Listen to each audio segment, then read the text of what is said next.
રાજ્ય સરકારના 10,000 કરોડના રાહત પેકેજમાં જૂનાગઢના ભેંસાણના ખજૂરી હળમતિયા ગામમાં મોટું કૌભાંડ સામે આવ્યું છે। કમોસમી કહેરથી ખેડૂતોને ખરીફ પાકમાં વ્યાપક નુકસાન થયું હતું, જેથી સરકારે 10,000 કરોડનું રાહત પેકેજ જાહેર કર્યું હતું। પરંતુ ખજૂરી હળમતિયા ગામમાં વીસીઈએ 6 મૃતક સહિત 30 ખેડૂતોના ખોટા દસ્તાવેજો બનાવીને 9,49,000નું કૌભાંડ આચર્યું છે। ત્યારે આરોપી વીસીઈ જયેશ રામજી ખંભાળી સામે છેતરપિંડી અને સરકારી દસ્તાવેજોમાં ગેરરીતિનો ગુનો નોંધાયો છે। ખજૂર હળમતિયા ગામે જે વીસીની જે ગેરરીતિ બાબતે સામે આવેલ છે, એમાં ખજૂર હળમતિયા ગામના જે લોકો મૃત અવસાન પામેલા હતા અથવા જેના 2 ખાતા હતા, તેવી અરજીઓ અહીંયા અમારે વીસી દ્વારા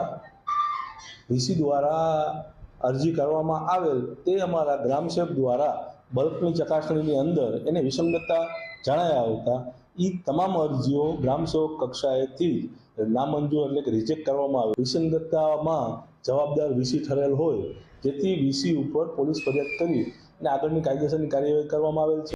અને અમારે થોડા સમય પહેલા જે રાહત પેકેજના ફોર્મ ભરાણા હતા, તેની અંદર વીસી દ્વારા જે કૌભાંડ કરવામાં આવ્યું હતું, એ ગામ લોકોને જાણ થતાં ગામ તથા સર્વે જે અરજદાર છે તે તાલુકા પંચાયતે ટીડીઓ ઓફિસમાં જઈ અને ફરિયાદ દાખલ કરી હતી।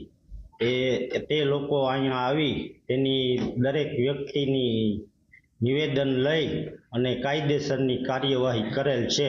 એમાં એક ખાતામાં એણે એવું કર્યું છે, વીસીએ લખ્યું હોય કે એવું કે ભાઈ આ વર્ધનભાઈ સભ્ય છે, એના હગાનું એના હારાના ત્યાંથી એનું આધાર કાર્ડ અને 5 ફૂટ જોડી અને એનું આ કાવતરું બધાનું ભેગું છે, આ પૈસા લઈ લેવાનું કે મારા ખાતામાં લઈ લેવા। ભેંસાણ તાલુકામાંથી જાણ થઈ કે આમાં ખોટું થયું છે, એટલે અમે એને કેસ દાખલ કરાવ્યો છે।